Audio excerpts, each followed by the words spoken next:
Hi, I'm here to talk about heated rivalry because I'm obsessed. I have some points that I want to talk about. But first, I want to talk about the question why women are so obsessed with gay smut. I just hate that it's being asked so much, Because, like, the caveat, like, it's like kind of like the caveat of the show, like, every single major interview, they're gonna ask that question. And I'm just like, it's not, like, to me, it's not an anomaly. It's been happening for ages. Like I think okay, I understand the frustrations because I had a lot of like homophobic straight women who consume gay smut, and I find that very baffling, right? Like consuming it doesn't mean that you're an ally, you know, obviously.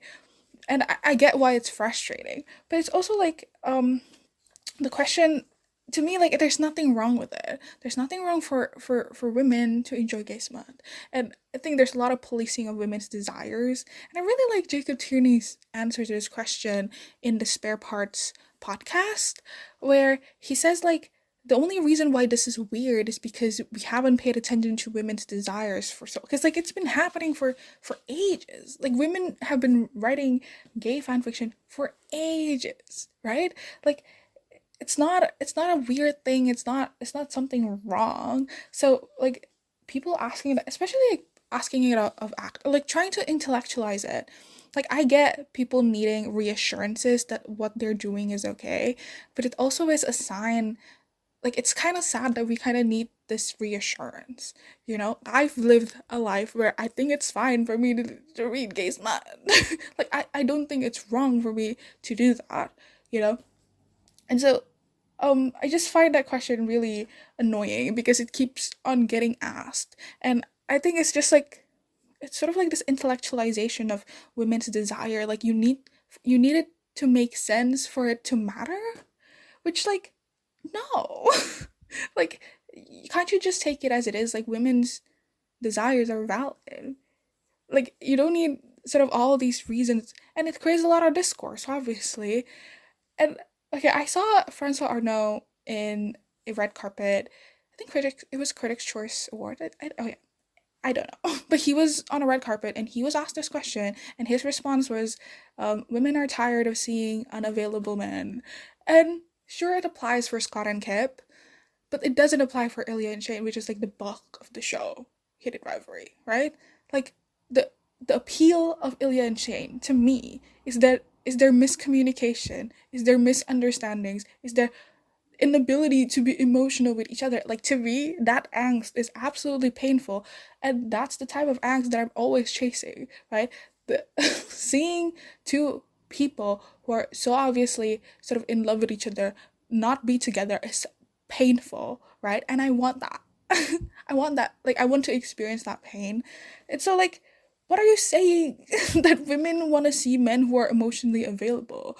Women are tired of seeing like what? It's not true. Like it's clearly not true because we are all like frothing at the mouth for the fact that they are emotionally unavailable. Like these men cannot communicate with each other, and that's the fun of it. Right? Like that's the fucking fun of it. So it's just like to me there's no need to intellectualize this question because it's not a wrong thing to do. Like it's not wrong to like gay smut. It's not wrong. Like you just take it as it is. But I get why like they keep asking this question. I'm just like tired of it, and I just want people to be able to accept their own desires, accept their own interests. Like women, we shouldn't be like our desires shouldn't be gate kept. It's fine. Love whoever, whatever.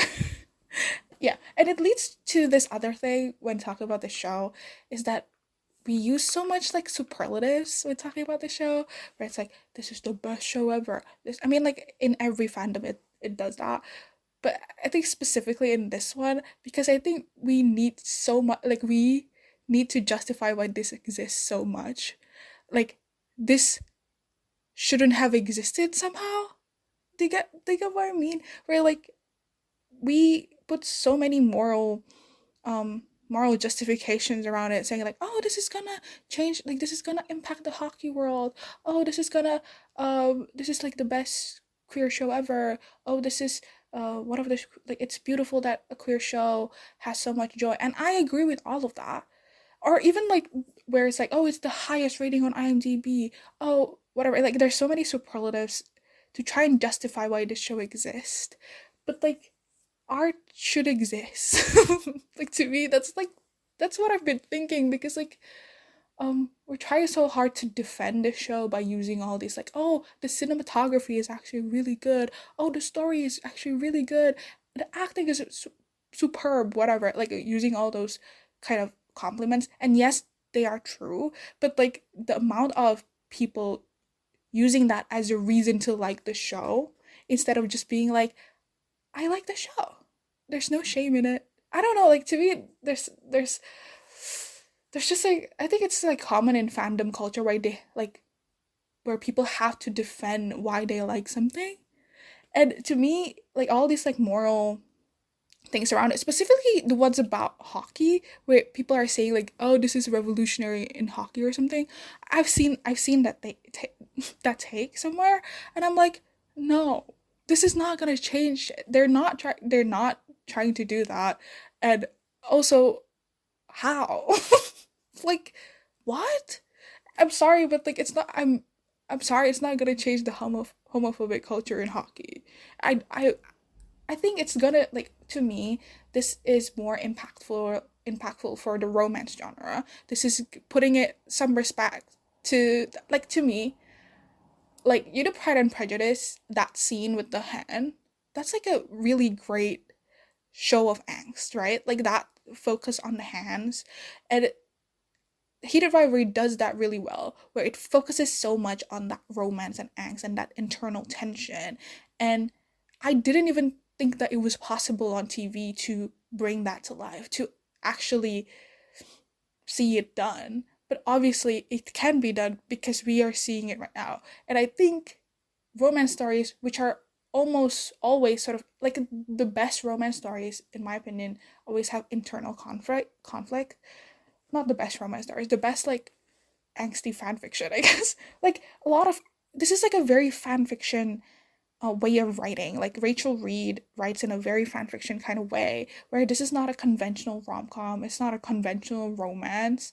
It's very much rooted in fandom culture. Like if you see the way she writes things, and if you've read a lot of fan fictions, it's kind of like it's doing it with the same brush. You know, there's a lot of kind of like tropes. There's a lot of like, I don't even know how to articulate it, but like you kind of feel it. If you've read a lot of fan fiction, you've loved a lot of fan fiction.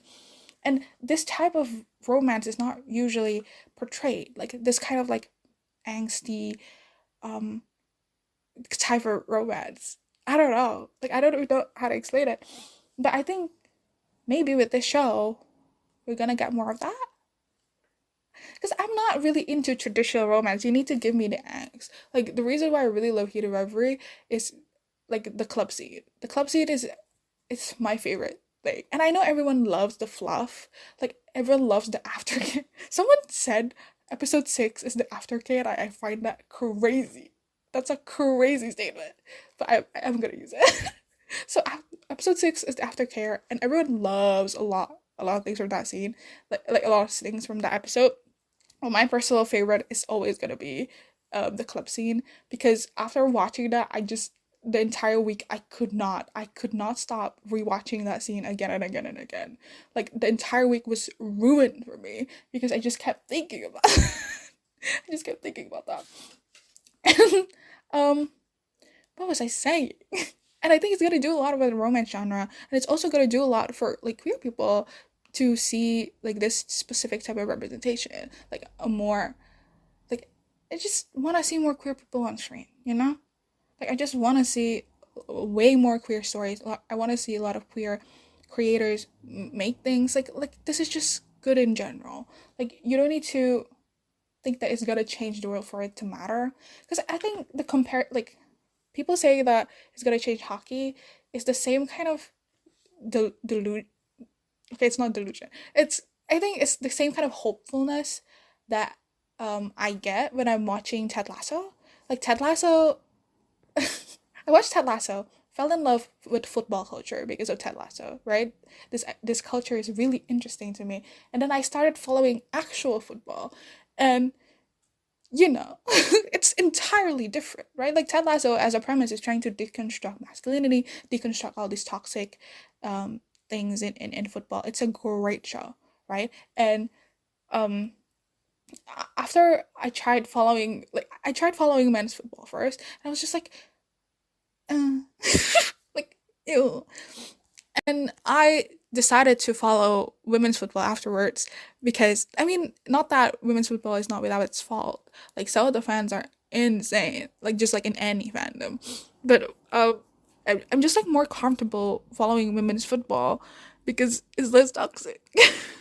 That's why, um, if you really want hockey, don't support the NHL, support PWHL. Support the women's team. I'm also supporting the women's team. I'm now a Montreal Victoire fan.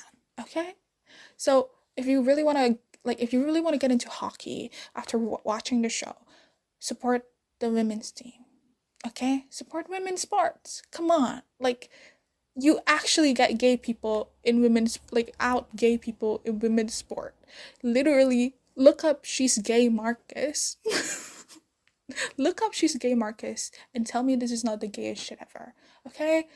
I just love women in sport. I love women, okay? If you can't tell. So, yeah. If you want to be an ally, I'm kidding. No, but genuinely, do not support the NHL. If you really want to do it, support women's hockey. Come on. Come on. It's free on YouTube. Like, you can literally watch any of the games on YouTube. And it's actually really fun. I've been really enjoying it. But anyways, yeah. And the next topic, I fear I'm gonna lose my mind. I've seen how a lot of people talk about Una Hollander, and I vehemently disagree with all of you. Okay? I'm kidding. I'm not this contrarian.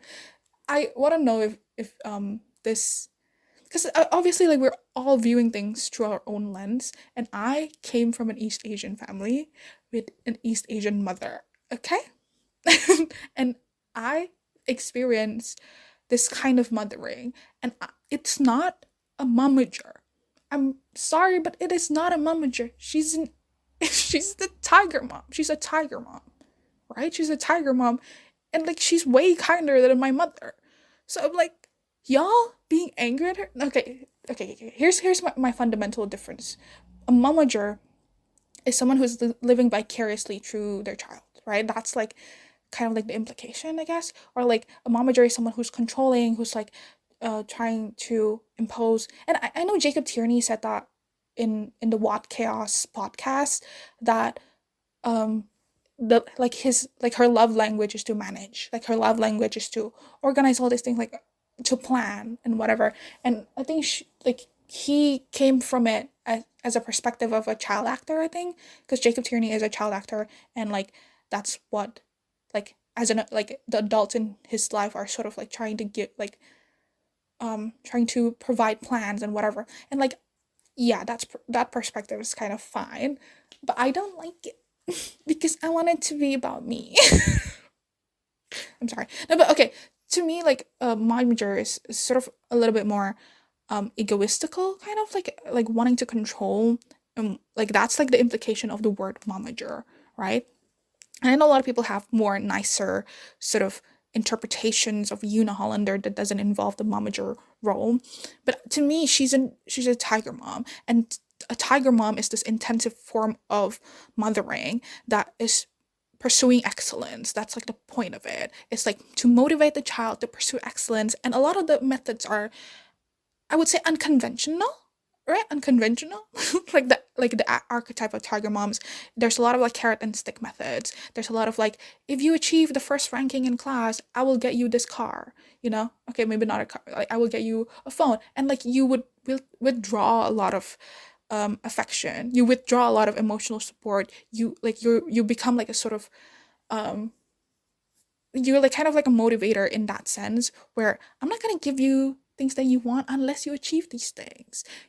That's the kind of tiger mom, like that's the archetype of a tiger mother. Um, and it's an East Asian thing. I mean, there are probably tiger moms in the white world, but like it's mostly an East Asian thing. Um, and to me, that's what Una Hollander represents. And I know it's not one to one because like usually a tiger mother is very much like academic focused or very much like you need to be good at music, you need to be good like usually like piano, violin, like the East Asian tropes.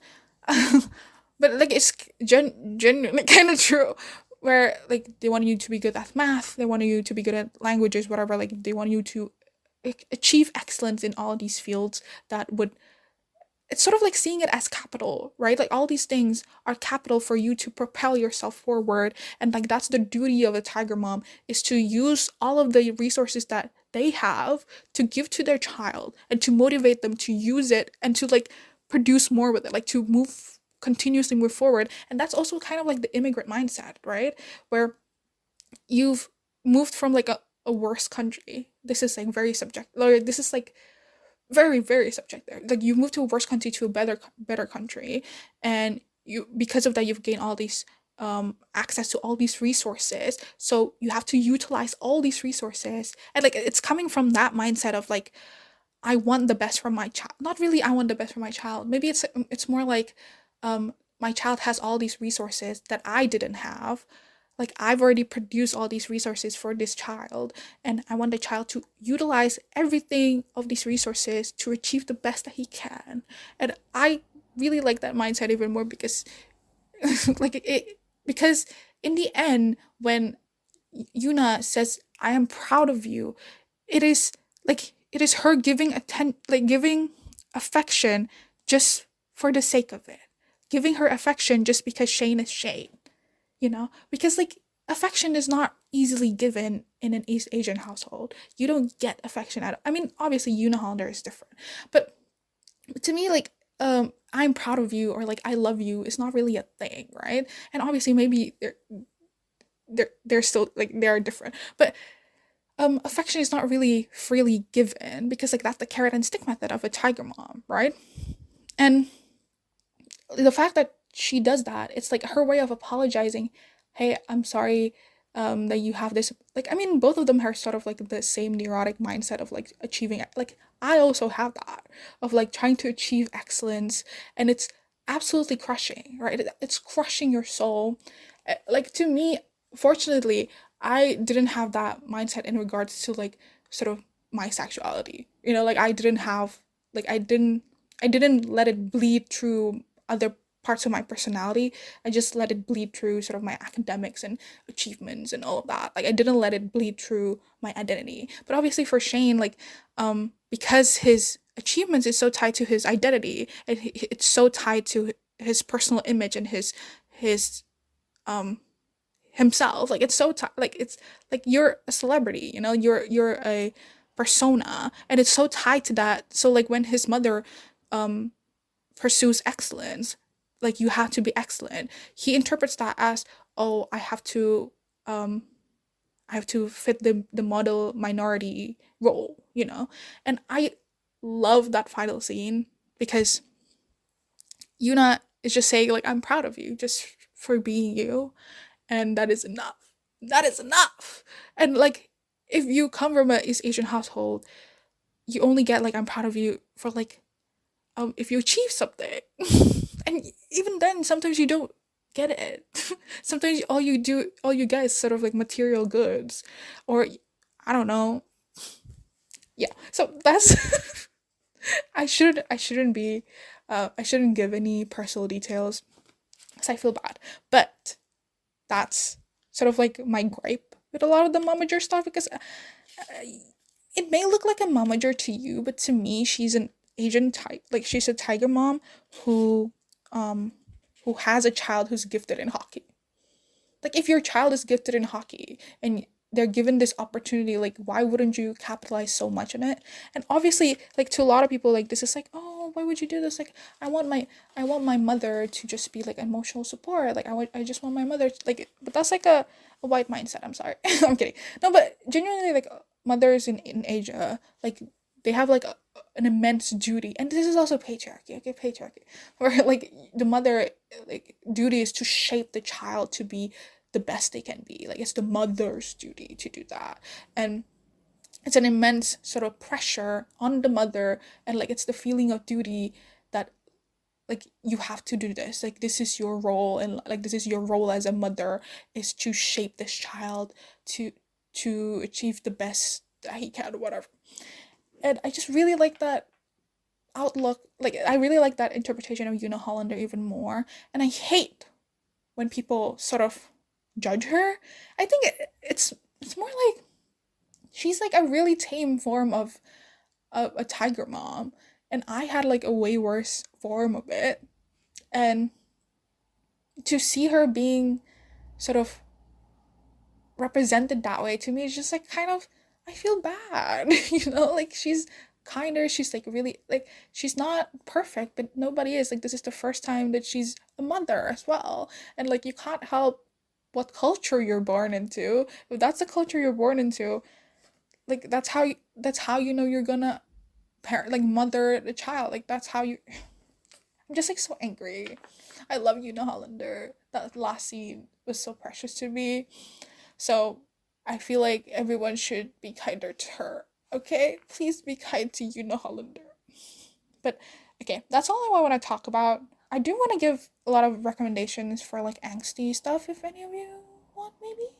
Because I do love angst. Like, angst is like my favorite thing in the whole world. Reading angst. Or like reading angsty romances. There's not a lot of contemporary romance. I've read a lot of contemporary romances. Most of them are absolute dog shit, unfortunately, dog shit. And a lot of people who grew up on fanfic writing are so used to the characters being built for them that they cannot build characters. That's why I really like Rachel Reed's books, because like there is like a sliver of a character there. It's not like the perfect. It's not like, it doesn't feel like a human being. Like, it's not that complex. But like, you don't need that for a romance. I gave the books a 2.5 and a 3-star. I also read Role Model, and I'm very excited for Troy Barrett. I want to see how they're gonna do his story in the long game, or in Hated Rivalry season 2, because I think it's gonna be fun. I think Troy Barrett's gonna be fun. He's gonna be a fun character. Um, what else? Yeah, so I personally have romances to recommend. It is not here. I did not write it here. It's off the top of my head. I want to give this recommendation.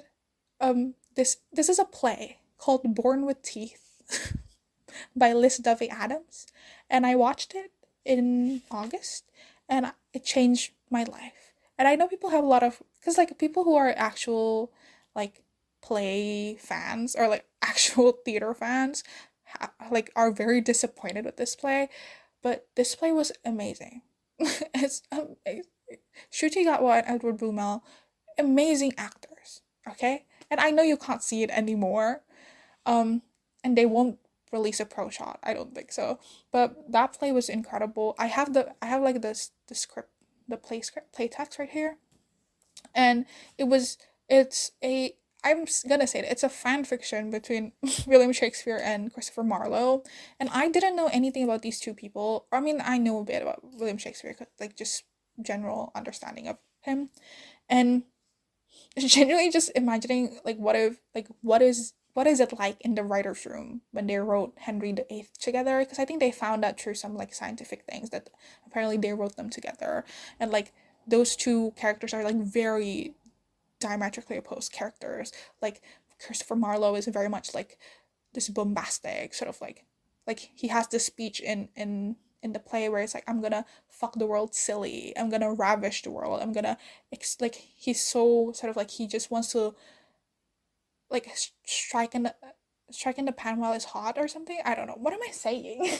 So he sees life where it's like, I need to make it big, like I need to do everything I can in life. And William Shakespeare is sort of like this more demure character, and it's sort of like this dalliance between it's this dance between the two of them, and the I think the acting is beautiful. I think I love the stage work as well.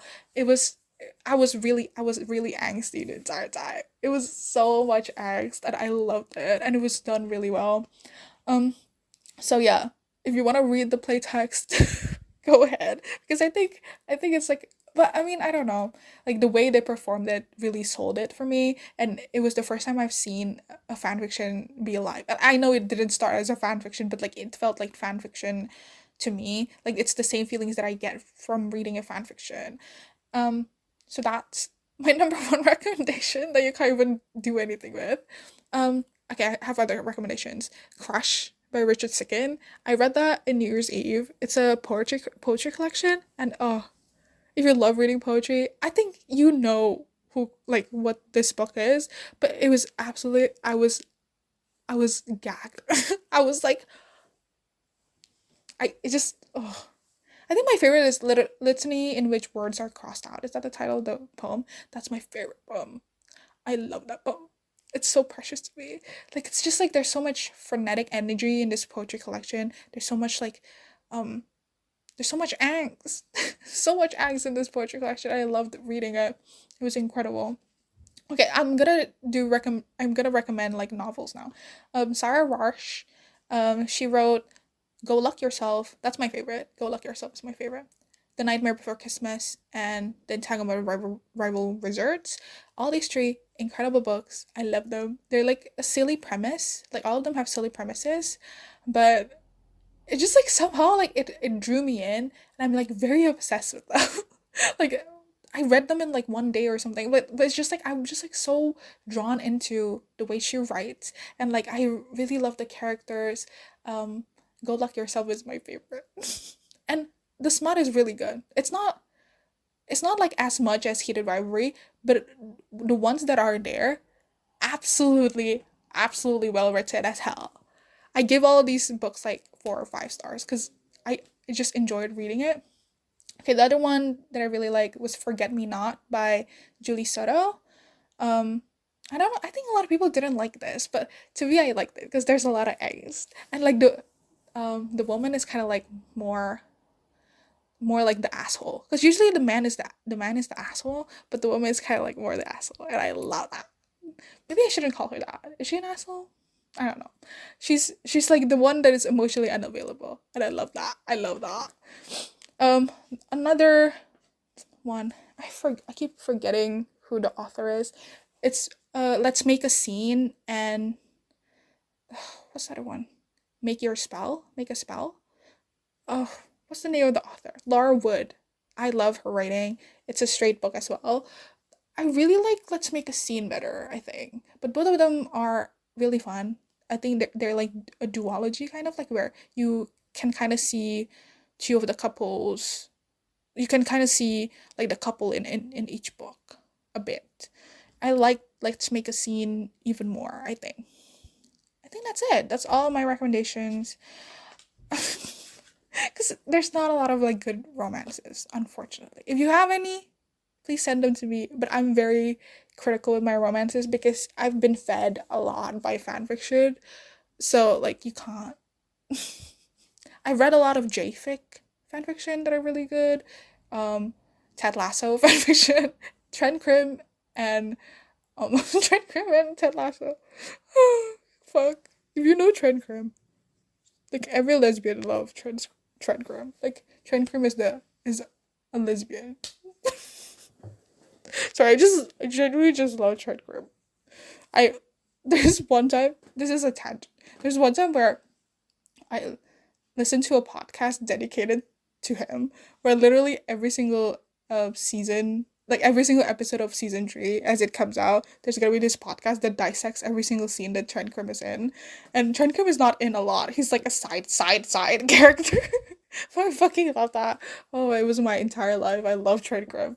I also read Jamie Tart and Roy Kent fanfiction, and it's because it's kind of like rivals to lovers kind of thing as well with Jamie Tart and Roy Kent. There's one where it's like because like Roy Kent is like the aged player and Jamie Tart is like the new player, like the new hotshot, and there's like one where they switch, like the fanfic author switched it in the sense that Jamie Tart is the H player and Roy Kent is this hotshot.